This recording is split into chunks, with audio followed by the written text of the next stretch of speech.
कक्षा 12 की राजनीतिक विज्ञान की किताब है स्वतंत्र भारत में राजनीति। अध्याय 1 हमने इसका करना शुरू किया है और अध्याय 1 में का जो नाम है वो है राष्ट्र निर्माण की चुनौतियां।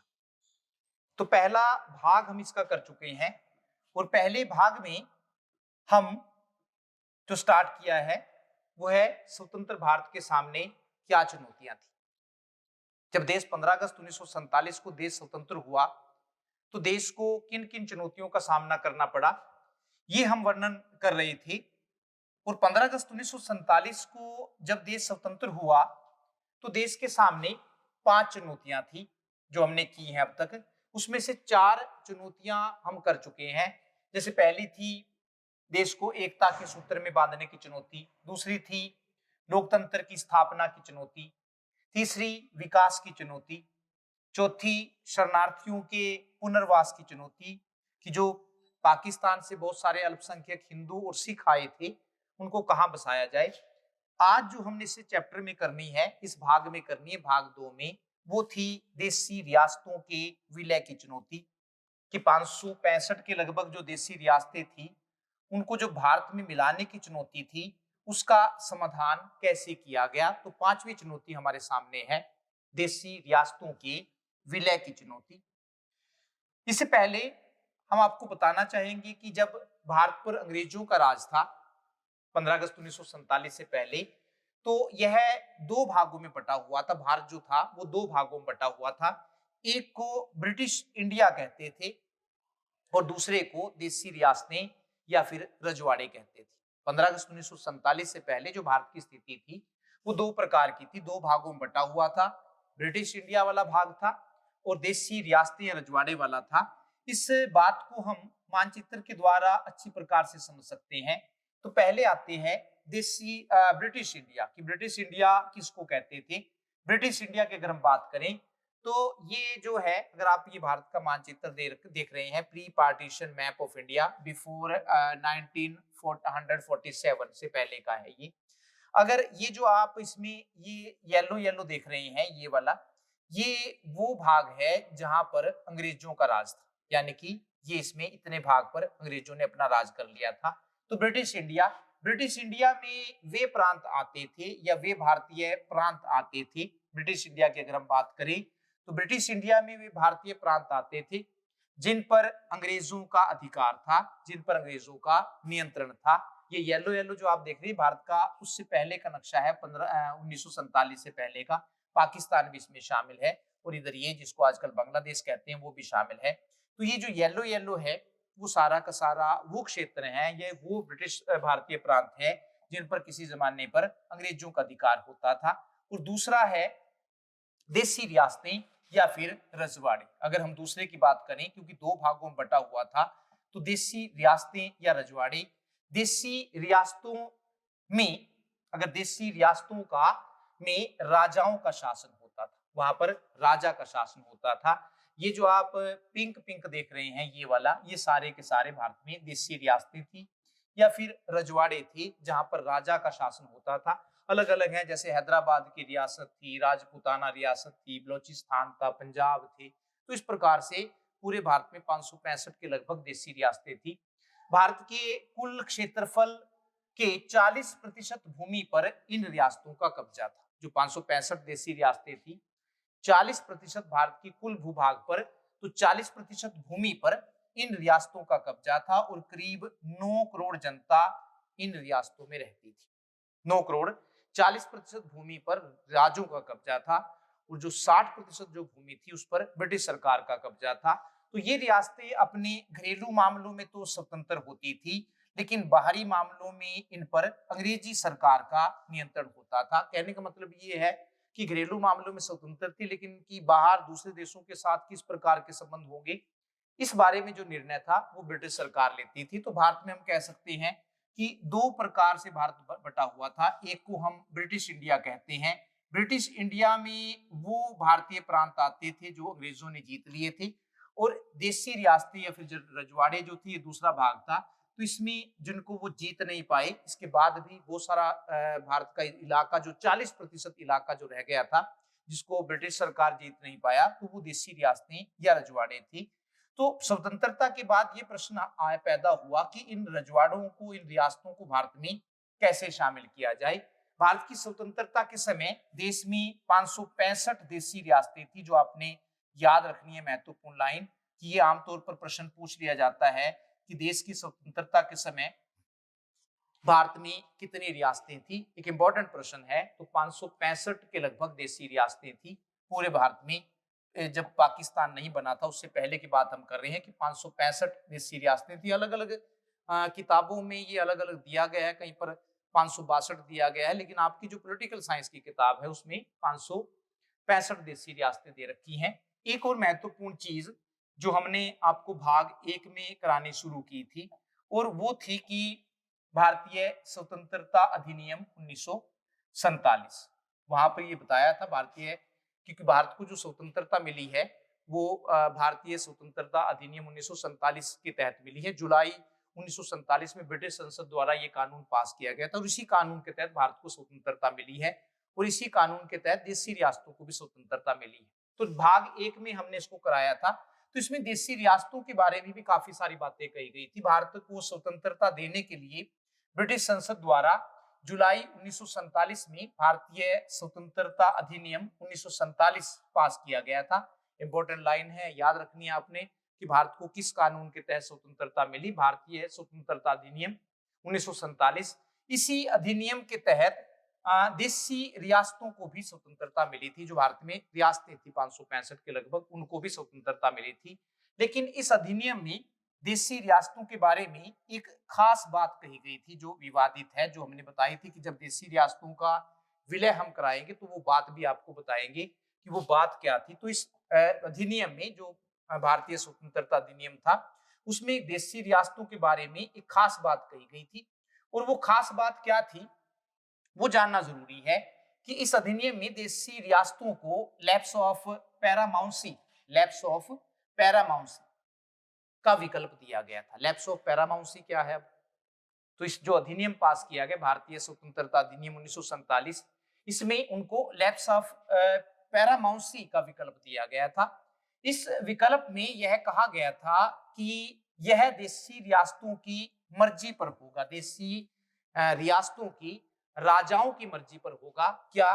कि चाहे तो वे भारत में शामिल हों, चाहे पाकिस्तान में शामिल हों, या फिर चाहे अपना स्वतंत्र अस्तित्व बनाए रखे। ये 3 बातें इसमें कही गई थी। लैप्स ऑफ, इसको पैरामाउंसी का विकल्प कहते हैं, कि उनको ये दिया गया था कि चाहे तो वो भारत में, ये राजाओं की मर्जी पर होगा कि चाहे तो वो भारत में शामिल हों, चाहे पाकिस्तान में शामिल हों, या फिर चाहे अपना, अगर दोनों का दिल नहीं करता कि ना तो वो भारत में शामिल होना चाहते हैं ना पाकिस्तान में शामिल होना चाहते हैं, तो ऐसी स्थिति में वो अपना स्वतंत्र अस्तित्व भी बनाकर रख सकती थी। लेकिन इसलिए इसको विवादित कहते हैं, इसलिए कहा जाता है कि जाते जाते जो अंग्रेज थे वो फूट डालो राज करो की नीति उन्होंने पूरी जिंदगी अपनाई, और जाते जाते भी एक नया जो भारत के लिए है समस्या खड़ी करके गए, और वो समस्या थी कि देशी रियासतों को ये छूट देकर चले गए।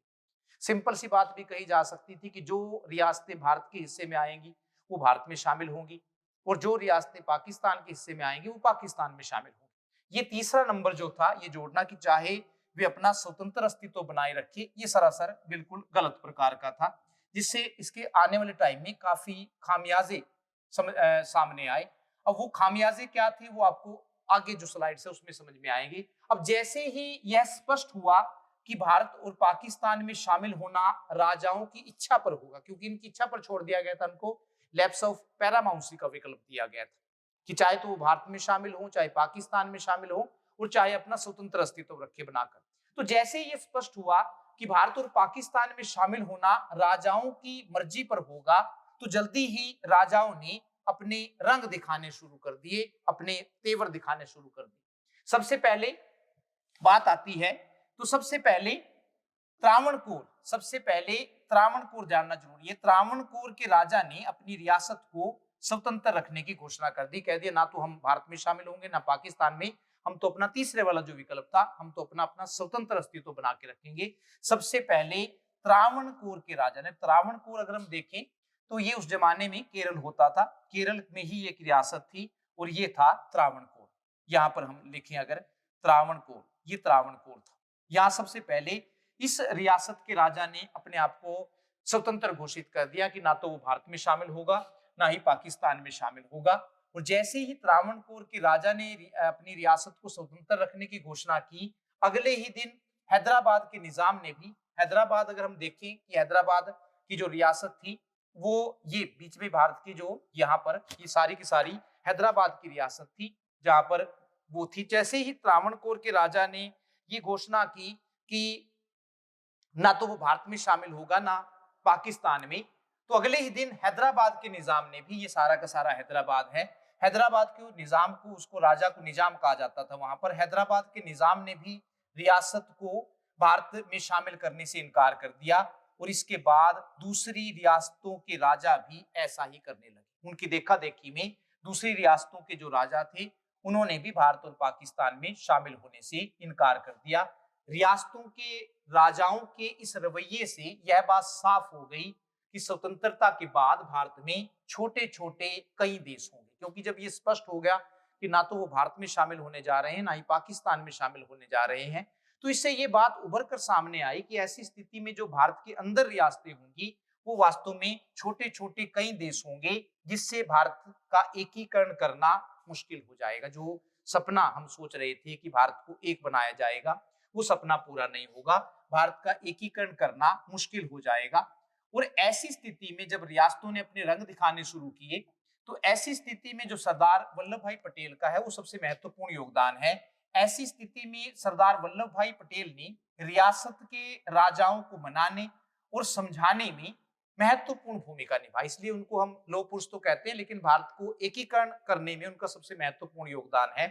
तो सरदार पटेल ने रियासतों के राजाओं को मनाने और समझाने में महत्वपूर्ण भूमिका निभाई और ज्यादातर राजाओं को भारत में शामिल होने के लिए राजी कर लिया। किसी भी तरह से, चाहे वो कोई चतुराई दिखाई उन्होंने, लेकिन ज्यादातर रियासतों को भारत में शामिल होने के लिए राजी कर लिया।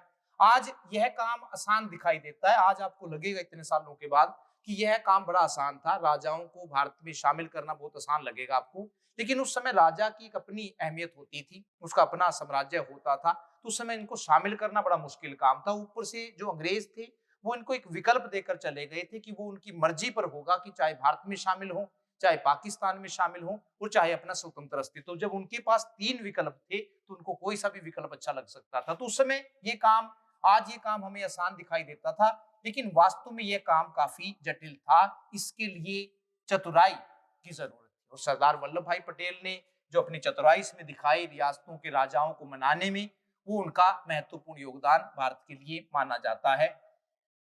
15 अगस्त 1947 तक वे सभी रियासतें, 15 अगस्त 1947 तक यानी कि देश के आजाद होने तक, 15 अगस्त 1947 तक वे सभी रियासतें जिनकी सीमाएं भारत से लगती थी या जो भारत के अंदर थी, तो 15 अगस्त 1947 तक वे सभी रियासतें जिनकी सीमाएं भारत से लगती थी या जो भारत के अंदर थी, वे सभी भारत में शामिल हो गई थी। भारत में शामिल होने के लिए राजाओं ने एक सहमति पत्र, एक सहमति पत्र पर, तो उनको एक सहमति पत्र पर हस्ताक्षर करने के लिए दिए गए थे, तो उनको एक सहमति पत्र पर हस्ताक्षर किए थे।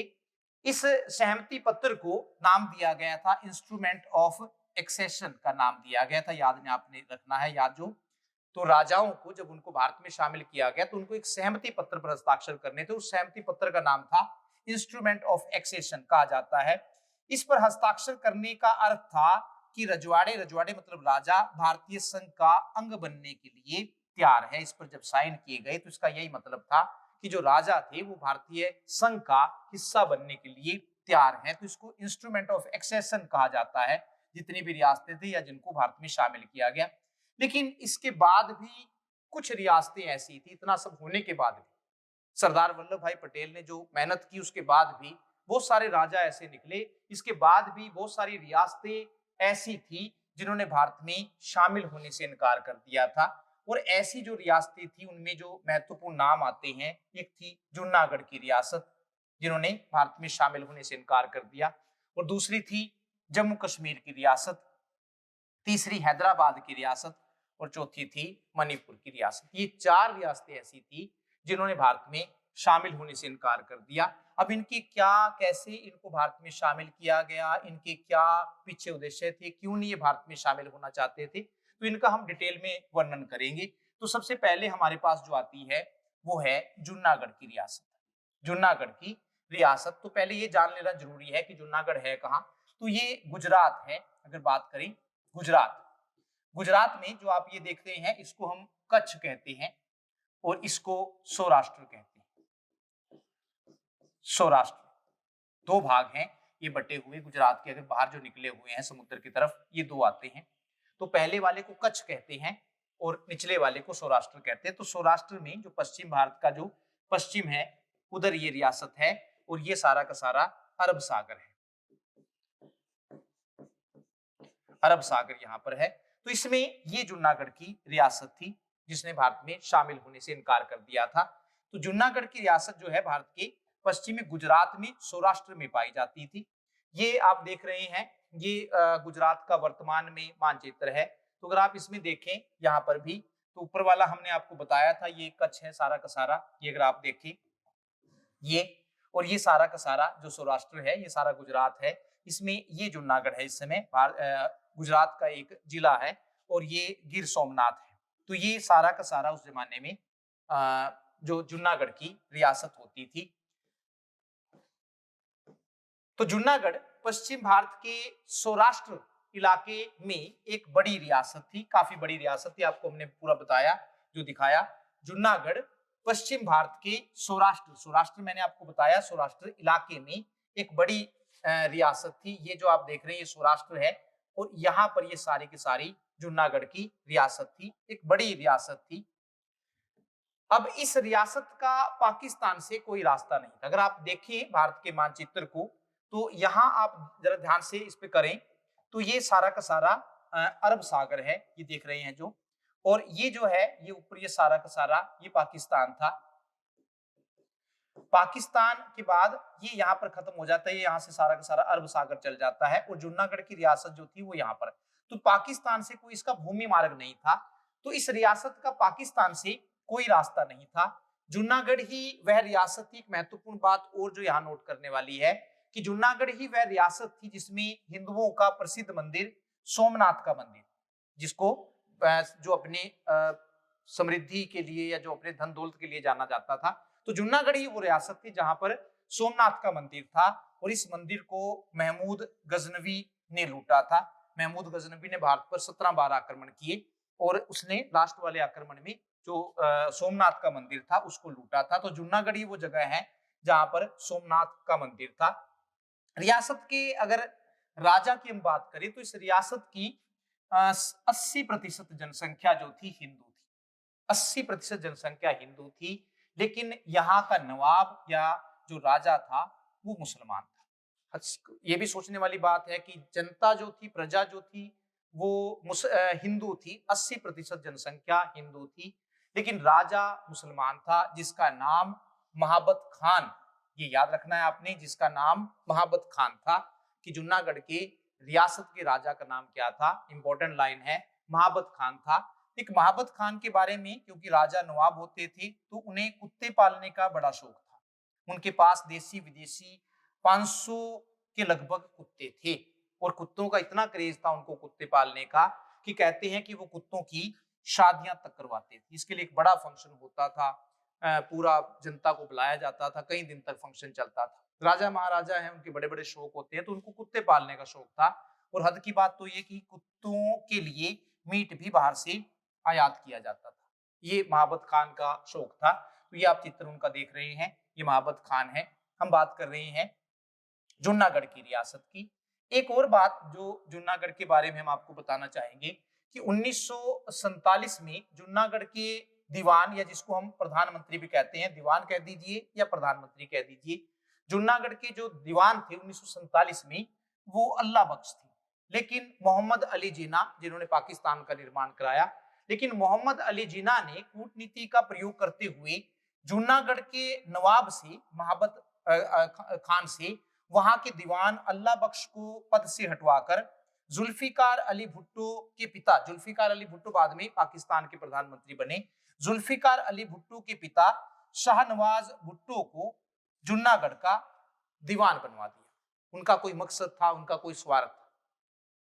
मोहम्मद अली जिन्ना ने अल्लाह बख्श को प्रधानमंत्री के पद से हटवा दिया नवाब के कहने पर, और शाहनवाज भुट्टो को वहां का दीवान बना दिया। अब इसके पीछे भी कोई ना कोई स्वार्थ था। शाहनवाज भुट्टो मोहम्मद अली जिन्ना के रिश्तेदार थे, मतलब ये है कि वो कुछ बड़ा सोच रहे थे। शाहनवाज भुट्टो मोहम्मद अली जिन्ना के रिश्तेदार थे। उन्होंने महाबत खान पर इस बात के लिए, किसने? शाहनवाज भुट्टो ने। शाहनवाज भुट्टो ने महाबत खान, जो जूनागढ़ के नवाब थे, महाबत खान पर इस बात के लिए दबाव डाला कि वह अपनी रियासत को पाकिस्तान में शामिल करे। अब पाकिस्तान से कोई रास्ता न होने के बाद, ये हम आपको पहले क्लियर कर चुके हैं कि पाकिस्तान से कोई भूमि मार्ग नहीं था जूनागढ़ का, लेकिन शाहनवाज भुट्टो ने, अब शाहनवाज भुट्टो को सिर्फ इसलिए वहां का दीवान बनाया गया था ताकि वो नवाब को राजी कर सके कि उसको अपनी रियासत को पाकिस्तान में शामिल करना है, और ये मोहम्मद अली जिन्ना की एक चाल थी। तो पाकिस्तान से कोई रास्ता न होने के बाद भी महाबत खान ने अपनी रियासत को पाकिस्तान में शामिल करने का निर्णय किया। अब आप समझ गए होंगे मोहम्मद अली जिन्ना की चाल की क्या थी, कि इसलिए दीवान को अल्लाह बख्श, जो उनका पहले प्रधानमंत्री होता था, उसको हटवा दिया ताकि जो शाहनवाज भुट्टो है वो महाबत खान पर, जूनागढ़ के नवाब पर जोर डाल सके कि वो अपनी रियासत को पाकिस्तान में शामिल करे, और उन्होंने पाकिस्तान में शामिल करने का निर्णय कर लिया।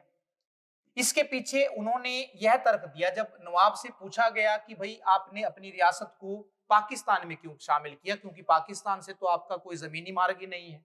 तो इसके पीछे नवाब ने यह तर्क दिया कि जूनागढ़ समुद्र के मार्ग से पाकिस्तान से जुड़ जाएगा। भी ऐसा संधि में कहीं नहीं लिखा है कि भाई जो भारत की रियासतें हैं वो भारत में शामिल होगी और वो समुद्र के मार्ग से उसमें जुड़ सकता है। तो जूनागढ़ के नवाब ने तर्क दिया कि समुद्र के मार्ग से जूनागढ़ जो है पाकिस्तान में जुड़ जाएगा। लेकिन नवाब के द्वारा पाकिस्तान में शामिल होने की घोषणा करने के बाद भी मोहम्मद अली जिन्ना ने 1 महीने तक इंस्ट्रूमेंट ऑफ एक्सेशन, जो मैंने बताया था आपको, जिस सहमति पत्र के तहत उनको भारत में शामिल किया गया रियासतों को, उसको इंस्ट्रूमेंट ऑफ एक्सेशन कहा जाता था। तो जब नवाब ने ये निर्णय ले लिया कि जो जूनागढ़ है वो पाकिस्तान में शामिल होगा, इसके बाद भी मोहम्मद अली जिन्ना ने 1 महीने तक इंस्ट्रूमेंट ऑफ एक्सेशन को स्वीकार नहीं किया। 16 सितंबर 1948 को जिन्ना ने इसे स्वीकार कर लिया। 1948 पूरे 1 साल के बाद 16 सितंबर 1948 को उन्होंने इसको स्वीकार कर लिया। रामचंद्र गुहा ने अपनी किताब, एक राइटर हुए हैं इतिहास के, तो रामचंद्र गुहा ने अपनी किताब इंडिया आफ्टर गांधी, किताब का नाम है इंडिया आफ्टर गांधी, में लिखा है कि जिन्ना का जूनागढ़ को लेने का कोई इरादा नहीं था। जिन्ना को जूनागढ़ को लेने का कोई इरादा नहीं था। वास्तव में वे नेहरू के साथ जूनागढ़ के बहाने कश्मीर की सौदेबाजी करना चाहते थे। उनका मकसद ये था कि जूनागढ़ का प्रेशर बनाया जाए और जूनागढ़ के सहारे, क्योंकि कश्मीर एक ऐसा रियासत थी जहां राजा हिंदू था लेकिन जो प्रजा थी उसकी वो मुस्लिम थी। यहाँ पर हिंदू ज्यादा थे लेकिन जो राजा था वो मुस्लिम था। 80% हिंदू थे, राजा मुस्लिम था। जम्मू कश्मीर में ये उल्टा था, वहां प्रजा मुस्लिम थी, राजा हिंदू था। तो वास्तव में उसका मकसद ये था कि वो नेहरू के साथ जूनागढ़ के बहाने कश्मीर की सौदेबाजी करना चाहते थे मोहम्मद अली जिन्ना। तो जब जूनागढ़ के नवाब ने अपनी रियासत को पाकिस्तान में शामिल करने का ऐलान किया तो इस बात से सरदार पटेल नाराज हो गए। सरदार पटेल जो गृह मंत्री थे और उप प्रधानमंत्री भी थे। तो जब ये हो गया कि जो रियासत भारत में है उसको भारत में शामिल होना चाहिए था, लेकिन जूनागढ़ के नवाब ने जब ये तय किया कि वो पाकिस्तान में शामिल होंगे, तो इस बात से सरदार पटेल नाराज हो गए।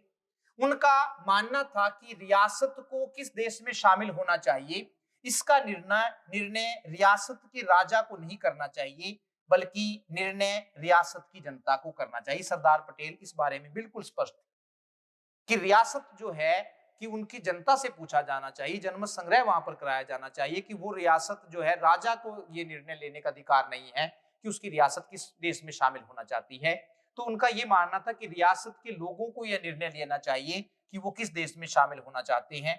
उन्होंने जब इस बात से नाराज हो गए तो उन्होंने जूनागढ़ में सेना भेजकर उसके दो हिस्सों पर, या जो दो उसके छोटे छोटे प्रांत थे या राज्य थे या जिले थे, वहां पर कब्जा कर लिया।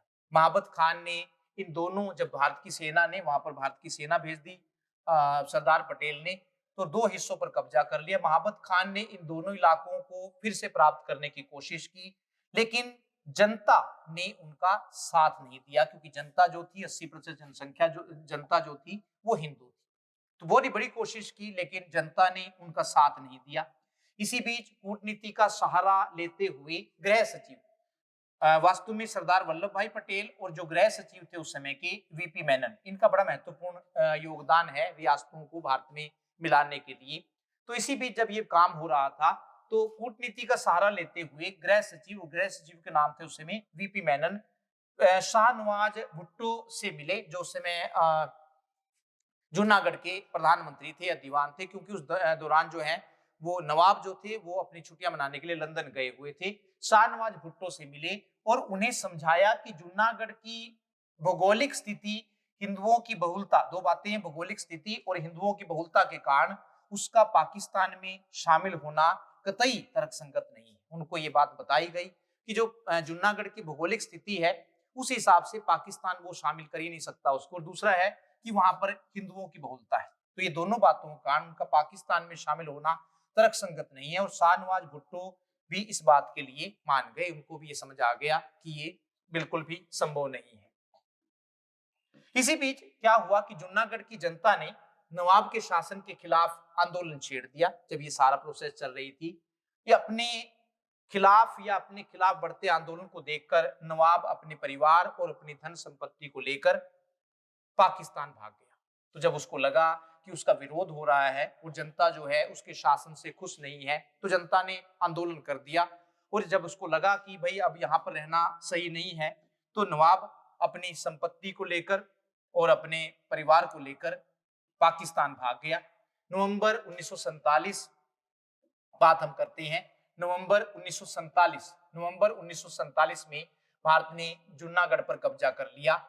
इसके बाद 20 फरवरी 1948, ये महत्वपूर्ण लाइन है, 20 फरवरी 1948 को जूनागढ़ में जनमत संग्रह करवाया गया।